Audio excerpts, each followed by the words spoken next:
श्रुतिस्मृतिपुराणानाम् आलयं करुणालयम्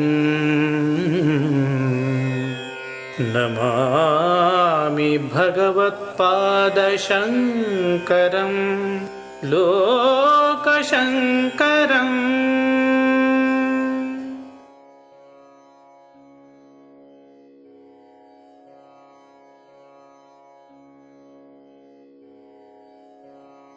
श्रुतिस्मृतिपुराणानाम् आलयं करुणालयं नमामि भगवत्पादशङ्करं लोकशङ्करम्। ವಿಘ್ನರಾಜ ವಿಶುದ್ಧವಾಣಿ ವಿಶಿಷ್ಟ ವಿಷ್ಣು ವಿಶೇಷ ಶಂಕರ.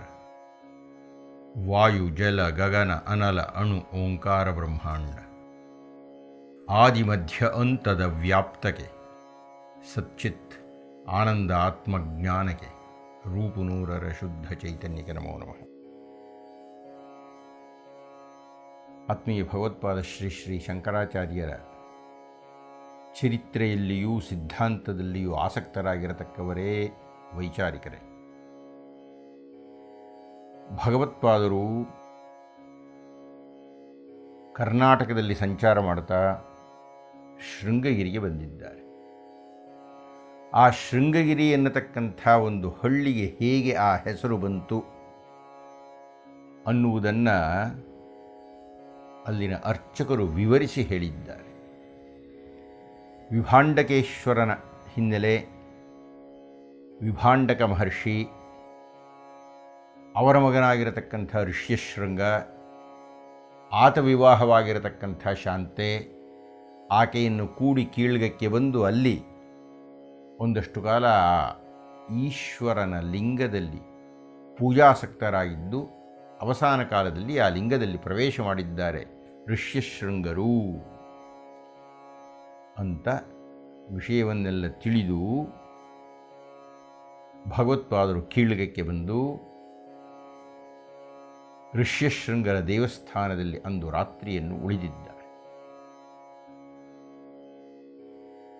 ಆ ದೇಗುಲದ ಅರ್ಚಕರಾಗಿರತಕ್ಕಂಥ ಮಧುಸೂದನ ಶಾಸ್ತ್ರಿಗಳು ಮಾರನೆಯ ದಿನ ಬಂದು ಮುಂದಿನ ಪ್ರಯಾಣದ ಮಾರ್ಗದರ್ಶನವನ್ನು ಮಾಡಬೇಕಾಗಿದೆ.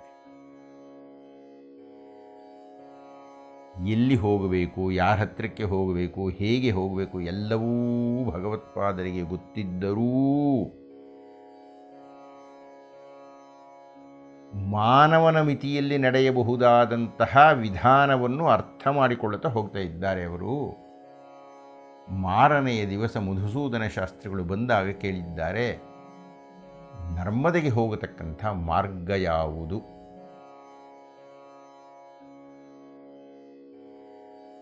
ಮಧ್ಯಪ್ರದೇಶದಲ್ಲಿ ಹುಟ್ಟಿದಂತಹ ನರ್ಮದೆ ಹರಿದು ಹರಿದು ಗುಜರಾತ್ನ ಬಳಿಯ ಸಮುದ್ರದಲ್ಲಿ ಪ್ರವೇಶ ಮಾಡ್ತಾಳೆ. ಆ ನರ್ಮದೆಯ ತಟದಲ್ಲಿಯೇ ಅಮರೇಶ್ವರನಿದ್ದಾನೆ. ಸೌರಾಷ್ಟ್ರೇ ಸೋಮನಾಥಂಚ ಶ್ರೀಶೈಲೇ ಮಲ್ಲಿಕಾರ್ಜುನಂ ಉಜ್ಜಯಿನ್ಯಾಂ ಮಹಾಕಾಲಂ ಓಂಕಾರಮರೇಶ್ವರಂ. ಓಂಕಾರಂ ಅಮರ ಈಶ್ವರಂ ಅಂತ, ಅದನ್ನು ಅಮಲ ಈಶ್ವರಂ ಅಂತಲೂ ಕರೀತಾರೆ. ಈ ಉಜ್ಜಯಿನಿ ಹಾಗೂ ಅಮಲೇಶ್ವರ, ಉಜ್ಜಯಿನಿಯ ಮಹಾಕಾಲ ಹಾಗೂ ಈ ಅಮರೇಶ್ವರ, ಈ ಎರಡೂ ದೇವರುಗಳು ಹತ್ತಿರವೇ ಇರತಕ್ಕದ್ದು. ಆ ಎರಡೂ ನರ್ಮದಾ ನದಿಯ ತೀರದಲ್ಲಿಯೇ ಇದೆ. ಆ ನರ್ಮದಾ ನದಿಯ ತೀರದಲ್ಲಿಯೇ ನೋಡಪ್ಪ ಬಾಲವಟು, ನೀನು ಯಾರನ್ನು ಕುರಿತು ಹೋಗಬೇಕಿದೆಯೋ ಆ ಗೋವಿಂದ ಭಗವತ್ಪಾದರ ಆಶ್ರಮ ಉಂಟು. ಆದರೆ ನಾನು ಹೇಳಿದಷ್ಟು ಸುಲಭವಾಗಿ ಸರಳವಾಗಿ ಸನಿಹದಲ್ಲಿ ಅದಿಲ್ಲ. ನಾವು ಕರ್ನಾಟಕದ ದಕ್ಷಿಣದಲ್ಲಿದ್ದೇವೆ. ಈ ಕರ್ನಾಟಕವನ್ನೆಲ್ಲ ದಾಟಬೇಕು. ಮಹಾರಾಷ್ಟ್ರ ಸಿಗುತ್ತೆ. ಆ ಮಹಾರಾಷ್ಟ್ರವನ್ನೆಲ್ಲ ಹಾದು ಹೋಗಬೇಕು. ಬಲಗಡೆಗೆ ಪ್ರವೇಶ ಮಾಡಬೇಕು, ಮಧ್ಯಪ್ರದೇಶ ಸಿಗುತ್ತೆ. ಆ ಮಧ್ಯಪ್ರದೇಶದಲ್ಲಿ ಈ ನರ್ಮದಾ ನದಿ ಇದೆ. ಬಹಳ ದೂರ, ಬಹಳ ದೂರ, ತುಂಬ ದೂರ. ಹೇಗೆ ಹೋಗ್ತೀಯ? ಇದನ್ನೆಲ್ಲ ನಾನು ಪ್ರವಾಸಿಗರಿಂದ ಕೇಳಿದ್ದೇನೆ. ಬಹಳ ದೂರವಂತೆ, ಬಹಳ ದೂರವಂತೆ, ಸಾವಿರಾರು ಮೈಲುಗಳಿದೆ. ಮನಸ್ಸಿನಲ್ಲಿಯೇ ಭಗವತ್ಪಾದರು ನಕ್ಕರು, ಹೊದರಿಗೆ ಹೇಳಿದರು, ಆಯಿತು ಸ್ವಾಮಿ, ನಾನು ಹುಡುಕಿಕೊಂಡು ಹೋಗ್ತೀನಿ, ಪ್ರಯತ್ನಿಸ್ತೀನಿ. ಬಾಲ ಯತಿಶಂಕರರು ಹೊರಟಿದ್ದಾರೆ ಶೃಂಗೇರಿಯಿಂದ. ಹೊರಡುವ ಮುನ್ನ ನಿಶ್ಚಯಿಸಿದ್ದಾರೆ, ನಾನು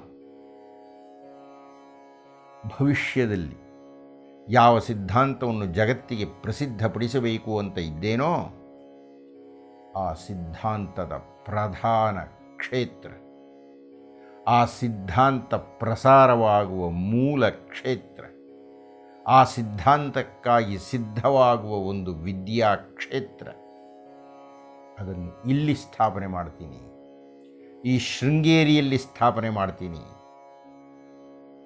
ಅನ್ನುವುದನ್ನು ಮಾನಸಿಕವಾಗಿ ಖಚಿತಪಡಿಸಿಕೊಂಡ ಭಗವತ್ಪಾದರು ತಮ್ಮ ಪ್ರಯಾಣವನ್ನು ಬೆಳೆಸಿದ್ದಾರೆ. ಅದು ಎಷ್ಟು ದೂರ ಹೋದರು, ಹೋದರು, ಹೋದರು, ಹೋದರು, ಹತ್ತಿದರು, ಇಳಿದರು, ಹತ್ತಿದರು, ಇಳಿದರು.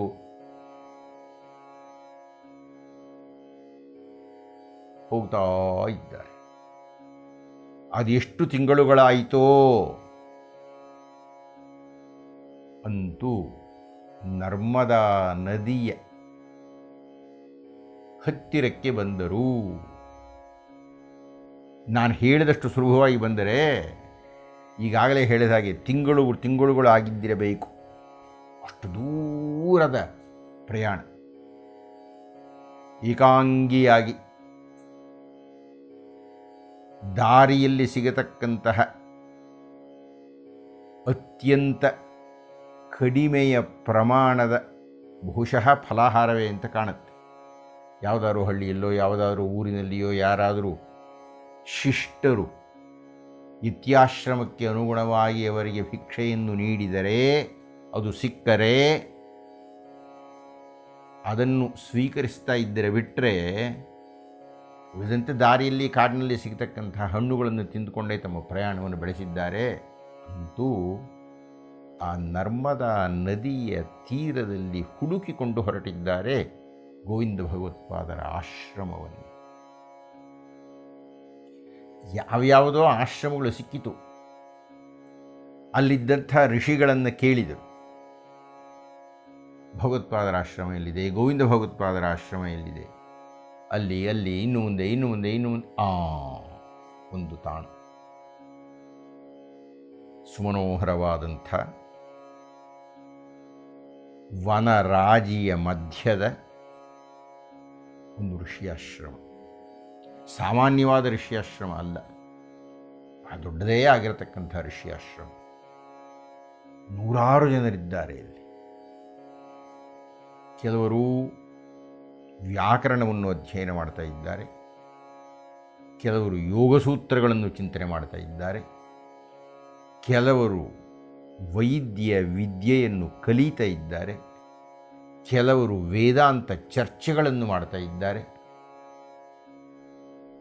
ಹೀಗಾಗಿ ಅವರನ್ನೆಲ್ಲ ಭಗವತ್ಪಾದರು ವೀಕ್ಷಿಸ್ತಾ ಇದ್ದಾರೆ. ಅಷ್ಟು ಹೊತ್ತಿಗಾಗಲೇ ಭಗವತ್ಪಾದರಿಗೆ ಗೋವಿಂದ ಭಗವತ್ಪಾದರ ಹಿನ್ನೆಲೆ ಗೊತ್ತಿತ್ತು. ಅವ್ರಿಗೆ ಗೊತ್ತೇ ಇತ್ತು, ವಿಚಾರಿಸಿದಂತೆ ತಿಳಿದುಕೊಂಡಿದ್ದರು. ಪತಂಜಲ ಮಹರ್ಷಿಗಳ ಯೋಗಸೂತ್ರಗಳಿಗೆ ಅವರೇ ಅಧಿಕಾರಿಗಳು, ಅಥವಾ ಎಲ್ಲರೂ ಹೇಳುವಂತೆ ಅವರೇ ಪತಂಜಲ ಮಹರ್ಷಿಗಳು. ಪತಂಜಲ ಮಹರ್ಷಿಗಳಾಗಿದ್ದವರೇ ಈಗ ಗೋವಿಂದ ಭಗವತ್ಪಾದರಾಗಿದ್ದಾರೆ ಅನ್ನತಕ್ಕಂಥದ್ದು ಪ್ರತೀತಿ. ಹಾಗೆಯೇ ವ್ಯಾಕರಣಶಾಸ್ತ್ರವನ್ನು ಬರೆದಂತಹ ಪತಂಜಲಿ ಮಹರ್ಷಿಗಳು ಇವರೇ, ಗೋವಿಂದ ಭಗವತ್ಪಾದರೇ.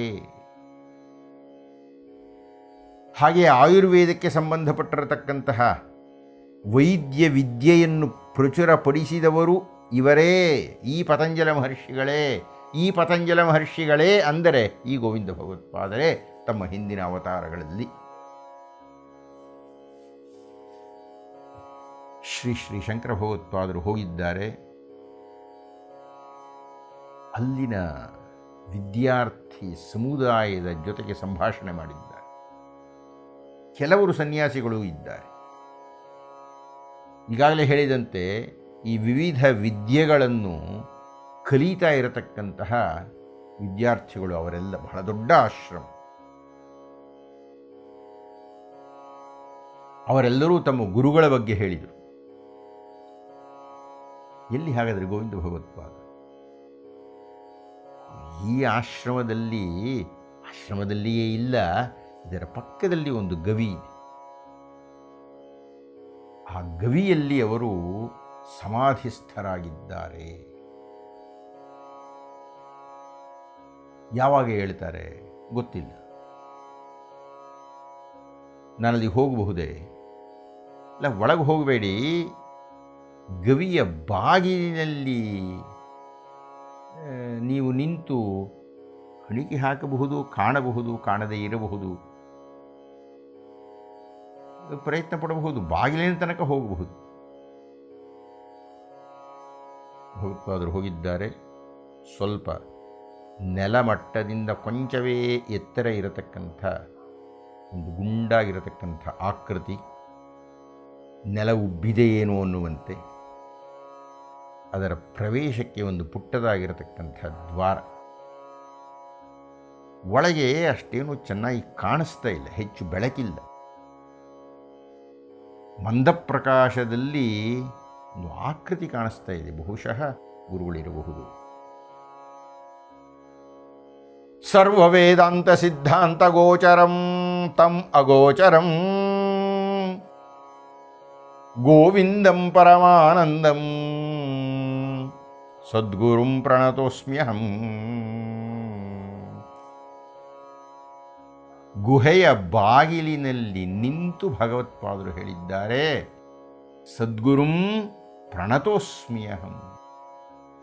ನಾನು ನಿಮಗೆ ನಮಸ್ಕಾರ ಮಾಡ್ತಾ ಇದ್ದೇನೆ. ನಿಮ್ಮ ಬಗ್ಗೆ ನಾನು ಕೇಳಿದ್ದೆ. ದಶೋಪನಿಷತ್ತುಗಳ ಬಗ್ಗೆಯೂ ಅಧಿಕೃತವಾಗಿರತಕ್ಕಂಥ ಯಾರಾದರೂ ಒಬ್ಬ ಗುರುಗಳು ಇಂದು ಇದ್ದಾರೆ ಅಂದರೆ ಅದು ತಾವು. ಸರ್ವ ವೇದಾಂತ ಸಿದ್ಧಾಂತ ಗೋಚರಂ. ಎಲ್ಲ ವೇದಾಂತ ಸಿದ್ಧಾಂತಗಳಿಗೂ ಗೋಚರವಾಗಿರತಕ್ಕದ್ದು ಯಾವುದು? ಅದು ಬ್ರಹ್ಮವಸ್ತು. ಆ ಬ್ರಹ್ಮವಸ್ತುವೇ ತಾವಾಗಿದ್ದೀರಿ ಅಂತ ನಾನು ನಂಬಿದ್ದೆ.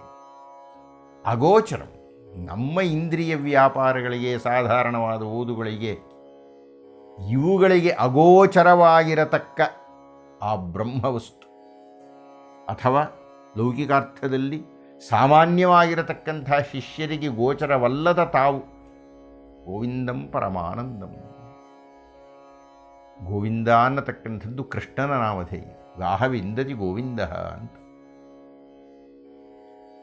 ಸುಖವನ್ನು, ಸಂತೋಷವನ್ನು, ಆನಂದವನ್ನು ಪ್ರದಾನ ಮಾಡತಕ್ಕಾತ ಗೋವಿಂದ.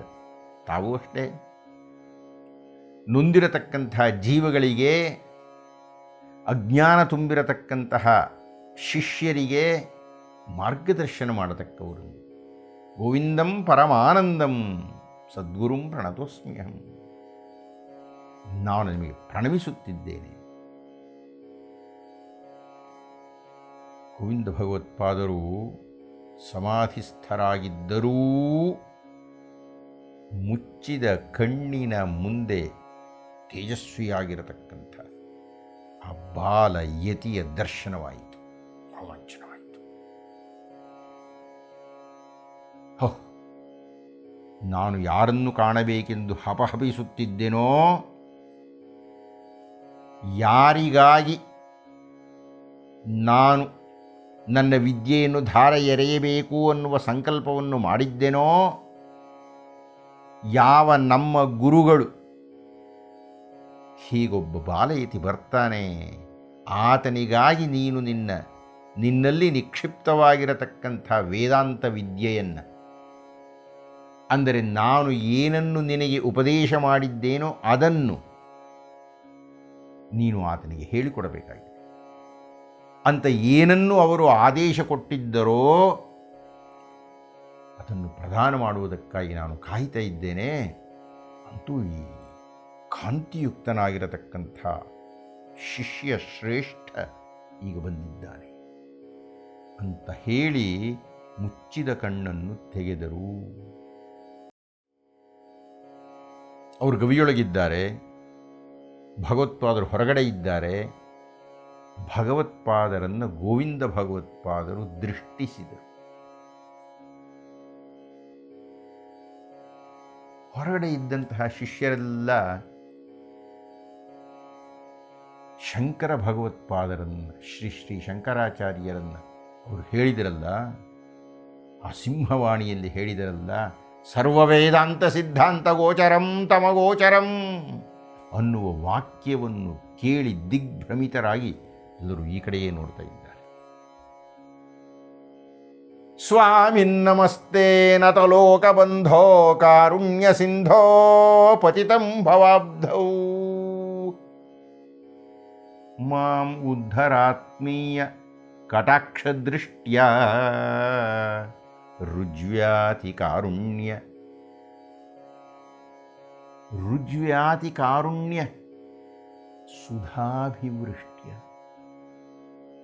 ಸುಧಾಭಿವೃಷ್ಟ್ಯ ಸ್ವಾಮಿ ತಾವು ಗೋವಿಂದ ಭಗವತ್ಪಾದ ಕಾರುಣ್ಯದಿಂದ ಸುಧಾಭಿವೃಷ್ಟ್ಯ ರುಜ್ವ್ಯಾತಿ ಕಾರುಣ್ಯ ಅತ್ಯಂತ ಸರಳವಾಗಿರತಕ್ಕಂಥ ಮನಸ್ಥಿತಿಯನ್ನು ಹೊಂದಿರತಕ್ಕಂಥ ತಾವು ಅಮೃತಕ್ಕೆ ಸಮಾನವಾಗಿರತಕ್ಕಂಥ ಕರುಣೆಯ ದೃಷ್ಟಿಯನ್ನು ನನ್ನ ಮೇಲೆ, ಕರುಣೆಯ ವರ್ಷವನ್ನು, ಸುಧಾ ವರ್ಷವನ್ನು ನನ್ನ ಮೇಲೆ ಹರಿಸಿ.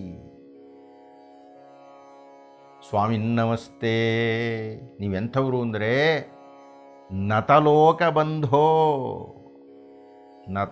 ನತಶಿರ, ಯಾರು ನಿಮ್ಮಲ್ಲಿ ತಲೆಬಾಗಿಸಿ ಬರುತ್ತಾರೆಯೋ, ಯಾರು ಶರಣಾಗತರಾಗಿ ಬರುತ್ತಾರೆಯೋ, ಯಾರು ನಿಮ್ಮನ್ನು ಗುರುಗಳು ಅಂತ ಪರಿಭಾವಿಸಿ ನಿಮ್ಮಲ್ಲಿಗೆ ಆಗಮಿಸುತ್ತಾರೆಯೋ ಅವರಿಗೆಲ್ಲ ನೀವು ಬಂಧು.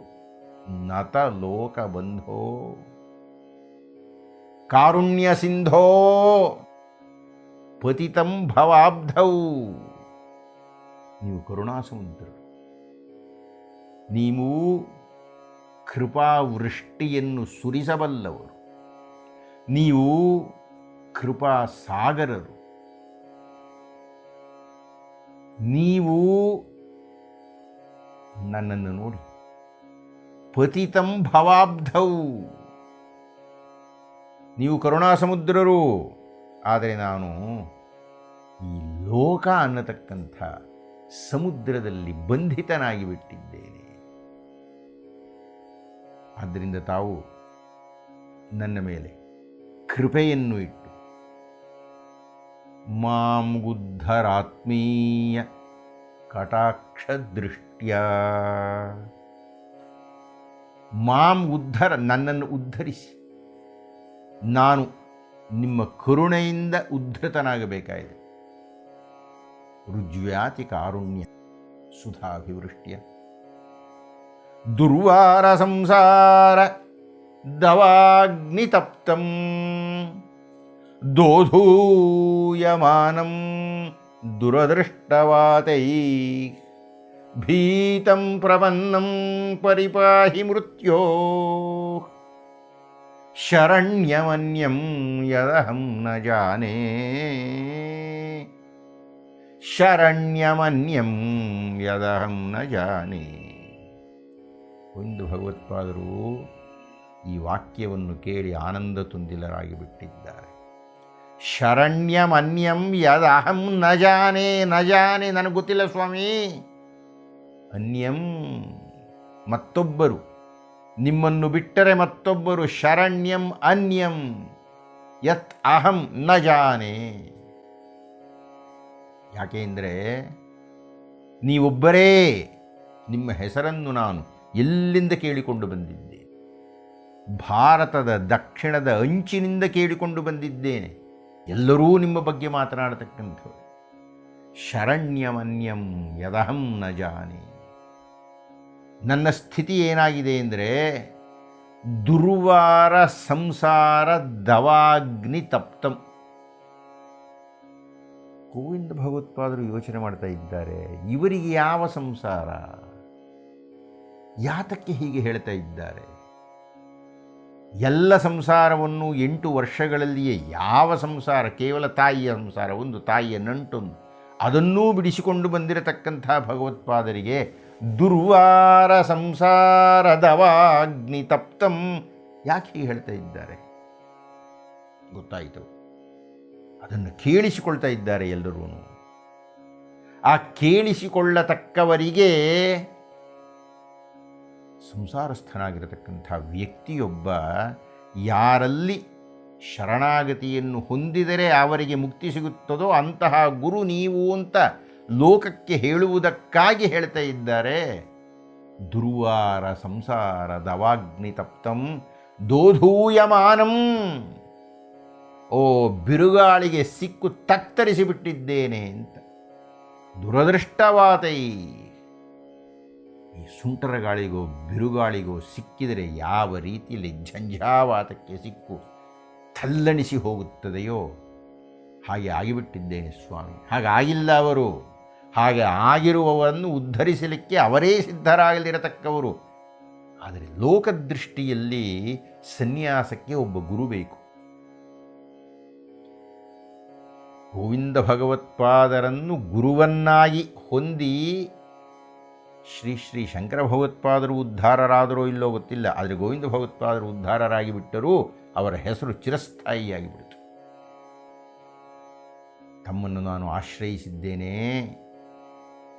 ಭೀತಂ ಪ್ರಪನ್ನಂ ಪರಿಪಾಹಿ ಮೃತ್ಯೋ.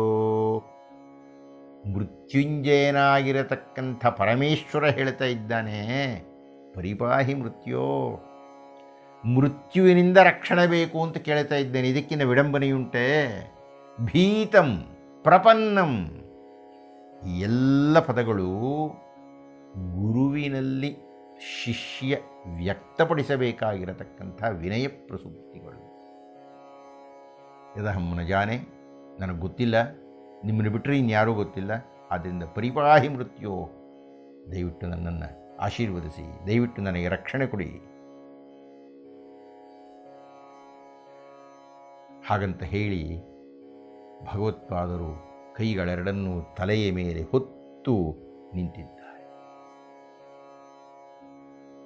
ಗೋವಿಂದ ಭಗವತ್ಪಾದರು ಬಿಟ್ಟ ಕಣ್ಣುಗಳಿಂದ ತೇಜಸ್ವಿ ಶಿಷ್ಯನನ್ನು ನೋಡಿದರು. ನೋಡಿ ಹೇಳಿದರು, ಮಾ ಭೈಷ್ಟ ಮಾ ಭೈಷ್ಟ ವಿದ್ವಂ ತವನಾಸ್ತ್ಯಪಾಯಃ. ಮಾ ಭೈಷ್ಟ ವಿದ್ವಂಸ್ತವನಾಸ್ತ್ಯಪಾಯಃ. ಸಂಸಾರ ಸಿಂಧೋಸ್ತರಣೆ ಸ್ತ್ಯುಪಾಯಃ. ಮಾ ಭೈಷ್ಟ, ಹೆದರಬೇಡ, ಹೆದರಬೇಡಪ್ಪ ನೀನು ಅನ್ನುವ ಅಭಯವನ್ನು ಗೋವಿಂದ ಭಗವತ್ಪಾದರು ಕೊಟ್ಟಿದ್ದಾರೆ. ಕೊಟ್ಟು ಏನು ಹೇಳಿದರು ಅನ್ನುವುದನ್ನು ಮುಂದಿನ ಉಪನ್ಯಾಸದಲ್ಲಿ ನಾವು ನೋಡೋಣ ಅಂತ ಹೇಳ್ತಾ ಇಂದಿನ ಉಪನ್ಯಾಸವನ್ನು ಮುಕ್ತಾಯ ಮಾಡೋಣವೇ. ಶಂಕರಂ ಶಂಕರಾಚಾರ್ಯಂ ಕೇಶವಂ ಬಾದರಾಯಣಂ ಸೂತ್ರಭಾಷ್ಯಕೃತೌ ವಂದೇ ಭಗವಂತೌ ಪುನಃ ಪುನಃ.